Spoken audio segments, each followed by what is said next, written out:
And she is out and about, being spotted at dinners with a mystery guy. Paparazzi confronted them. She shooed them away. Just kidding. She applied makeup, rolled up a podium, and answered questions left, right, and center. Go on. I get all confuzzled with Kardashian news. There's so much of it. Yes. Jada Pinkett Smith says Will takes... You know, what? Not to cut you off or anything, but Yeah. just to go ahead and cut you off. The analogy we were drawing between the political process in this country of needing a scapegoat, needing if only Republicans had control of the House and the Senate and eventually the White House, everything would be great. The Kardashians are kind of like the Democrats in this particular situation. You know, the country, if not the world, is in kind of a precarious place where I think a lot of people, if you go, hey, how are things? With me? Okay. But with the world, awful. Just awful. Clearly everything is awful. And I think the Kardashians are absolutely, like when people go, what's wrong with the world? Kardashians is probably an answer that springs to someone's mind. If you had to name like the top 5 things that were wrong with America in general, I would imagine that the Kardashians would be in there. But the Kardashians are kind of sort of like that scapegoat. What if they do all go away and we realize that we're still, as a species, being retarded by our own ineptitude, and we can't just blame it on reality television like, oh, the world would be such a better place if it wasn't for the Kardashians. Like, they're kind of that common scapegoat. Take them out of the equation and we might have to actually take a good long hard look at ourselves. Yep, that's what I think about the Kardashians. There's so much of them right now because we need a scapegoat. We need to blame stuff on something. And I'm not taking away from the fact that they're all awful, just awful. But we might have some of our own awfulness ourselves that we might want to take a good, long, hard look at. And having the Kardashians there to blame the ills of the universe on is pretty convenient. I think the awfuler a spot... Yes, that's a word. I just invented it. The awfuler a spot the world is in, the more we're going to look to things like Obama and the Kardashians to blame it all on. But when those things go away, what then, bitches? What then? Anyways, go on. Jada Pinkett Smith says Will takes pictures of her while she sleeps. Whereas most men in America, if they want to know what their wife looks like sleeping, they open their eyes during sex. See what I did there? It's a little creepy. Go on. Jay Leno is going to be a guest on The Tonight Show. Yeah, he's plugging his next project, The Tonight Show with Jay Leno. Fallon's got to be just... It's no big push to you or something. It's just different, totally different show. Go on. Wayne Brady, he says he battles with depression. Yeah, happiest guy on the face of the planet, like if you just look at his public persona. And it really does speak to the fact that a lot of people don't understand or won't understand depression because they're going to look at Wayne Brady and his statement that he battles depression and go, that guy? No, this is made up. He's just looking for attention. I don't know. Wayne Brady does have a nice out of depression, though. Like, you do need, I mean, besides maybe talk therapy and maybe some medication, there's different types of depression. And some of them, and there's many different strands of them, some types of depression, you really do kind of have to get on some meds if you want a snowball's chance in hell of combating them. That whole go outside, run around, do all that. That does work in a lot of cases, but there's sometimes you just have something going on upstairs that's chemically not all there, and you do need to take medication. But Wayne Brady does have an interesting out because whenever he's feeling down, he can just remember the fact that nobody really treats him like a black guy, and then he can perk right back up again. Go on. The first website in the United States went online in 1991 and featured research and information about the Stanford Linear Accelerator Center. Yeah, a little piece of internet history today. Did you know? The Stanford Linear Accelerator Center. How people managed to fap to that, I will never understand, but I'm sure they found a way. I know I did. 01001. Ooh. Yeah. European airline. There's just cascading zeros and ones everywhere. Oh, data! This chick I'm into has got data issues. See what I did there? Go on. European airline passengers can now use their phones. Yeah. That's really cool. Last time I flew, I was like, why exactly again can I not use my... Like, they've gotten to the point where they now let you keep your phone on as long as it's in airplane mode. But now, European airline passengers can allegedly use their phones, and it makes you wonder why we can't. That being said, in terms of the Europeans using their cell phones on flights, that's nice. But let me know when they start using deodorant, too. I'll be a lot more likely to fly their particular brand of friendly skies.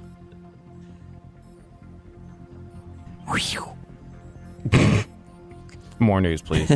Interpol is launching a global facial recognition database. Yep. Been out for a day. They've already had to issue a patch update for Renee Zellweger. Go on. Researchers have found that with enough training, anyone can become a good singer. So there's hope for you yet. Taylor Swift. Go on. Haters still gonna hate. She can't sing. She's really good at a lot of things, like connecting with people and having a presence. But, singing, not so much. She's got a voice, but her voice has more to do with how she presents herself as a person, as opposed to actually being any great shakes as a singer. And I don't think that you're ever going to find her being like, I'm the greatest singer of all time, because she knows, and we know, and we all recognize and warrant and understand that that's not true. As you said, haters are, in fact, going to hate. Go on. New research says falls are one of the leading causes of death for Americans over 65. Yeah, another leading cause is a heart attack brought on by a warning that antivirus software needs updating. Oh, what am I going to do? That shining sun, you walk these streets most every day. You're waiting to get washed away.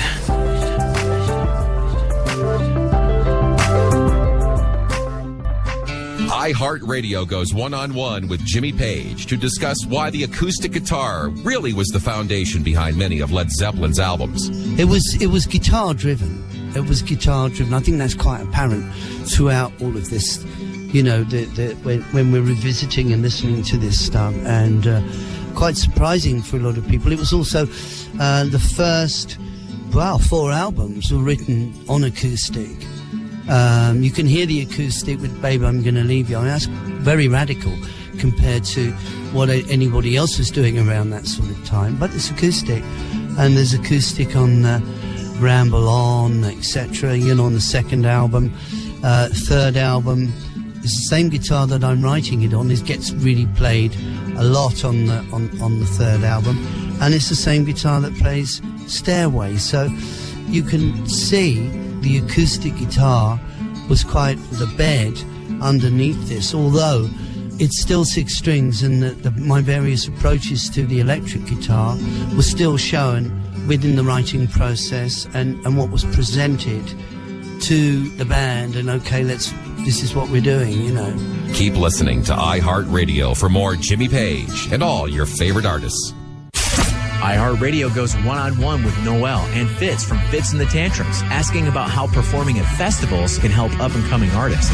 I think it's different for each band. We had the opportunity the first time we played Lala to play on the main stage. It was an earlier slot, but people were engaged with it. And I think we actually were able to reach fans that had never really heard our music before, may have heard the name, but didn't quite know the record, that we probably wouldn't have had the chance to do if it were just like us doing our own headlining thing. It's really up to the band if they're at a more entry level. It's their opportunity. They seize the moment. Keep listening to iHeartRadio for more from your favorite artists. Delivering fascinating subjects, interesting talk, and boobs and fart jokes. AD on iHeartRadio. Yeah, oh, let's go. Talking that mess, better act like you know. Oh, let's go tonight. Walk away, punk, yeah, bitch. That's right, I know this. You're nothing but a punk, bitch. You're nothing but a punk, bitch. So walk away, yeah, yeah. You've been talking about me for a long time, but you're too scared to say what's on your mind.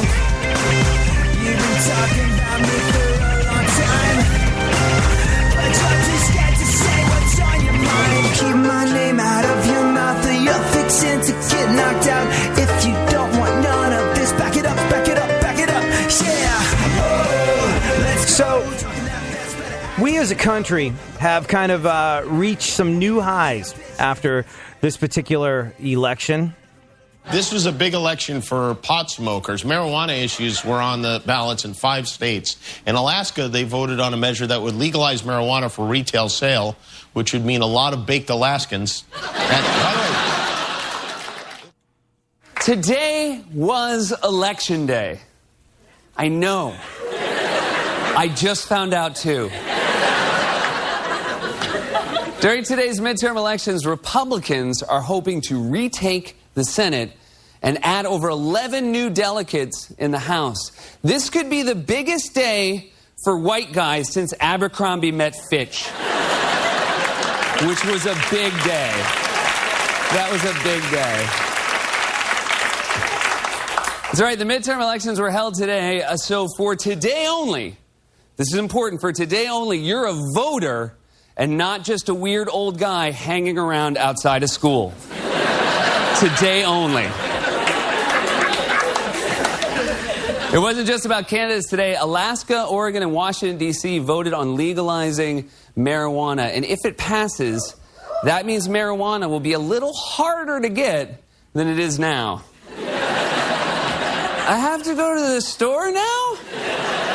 Why can't I just call Doug? Doug has a store now? So yeah, we reached new highs. Marijuana, now legal in Alaska, Oregon, and Washington, D.C. Voters in all these places voted to legalize marijuana for recreational use, following in the footsteps of Colorado and Washington, which legalized marijuana in 2012. Ballot measures to legalize marijuana for medical purposes failed in Florida, though. We'll get into that in a little bit. Voters failed to meet the 60% threshold needed to pass a constitutional amendment to make medicinal marijuana legal in Florida. Florida? Out of all the things that are going on in Florida, maybe you'd have less of a problem with bath salts. Maybe people wouldn't be self-medicating with household products that cause them to rip off other people's faces and eat them if medicinal marijuana was legal in Florida. But no, potato.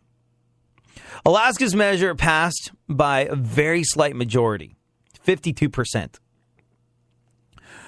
Oregon's ballot, Measure 91, allows anyone over the age of 21 to possess up to 8 ounces of weed and 4 marijuana plants. Production and sales are going to be regulated by the state's liquor board, with tax revenues going toward enforcement and education initiatives. The initiative calls for marijuana to be legalized by July 1st and for the state liquor board to implement regulations by January 1st of 2016. What happened in D.C., that's not as expansive. This is a deal. If you, like many people I know, are frantically looking up plane ticket prices to engage in marijuana tourism, where you're like, oh, do I want to go on an Alaskan cruise? Do I want to go sit in the woods of Oregon? Or do I want to go check out the political process in D.C.? This is what you are and are not going to be allowed to do if you happen to be in D.C. Their measure is not quite as expansive. This is a deal. Adults 21 and over can legally possess 2 ounces and 6 plants. It's interesting. In Oregon, you can have 8 ounces and 4 plants, but in D.C., 2 ounces and 6 plants, meaning you can grow it all you want. But if you intend to distribute, not so much. And it doesn't allow for sales or taxation. So basically, what you're allowed to do is grow it on your own. You're not allowed to grow it and sell it to people. If you want to smoke pot in D.C., it will be of the homegrown variety if you're trying to stay within the confines of the law. But it's subject to congressional review, and Republican Representative Andy Harris has made it totally clear that he plans to challenge it. However, medical marijuana failed in Florida because Grandpa hates hippies, basically. Polls found almost 90% public support for medical marijuana in Florida. 90%, according to polls. And it's a state measure that would have legalized cannabis for medicinal purposes, and that's what failed yesterday. Majority of voters approved Amendment 2, 57%, but state law.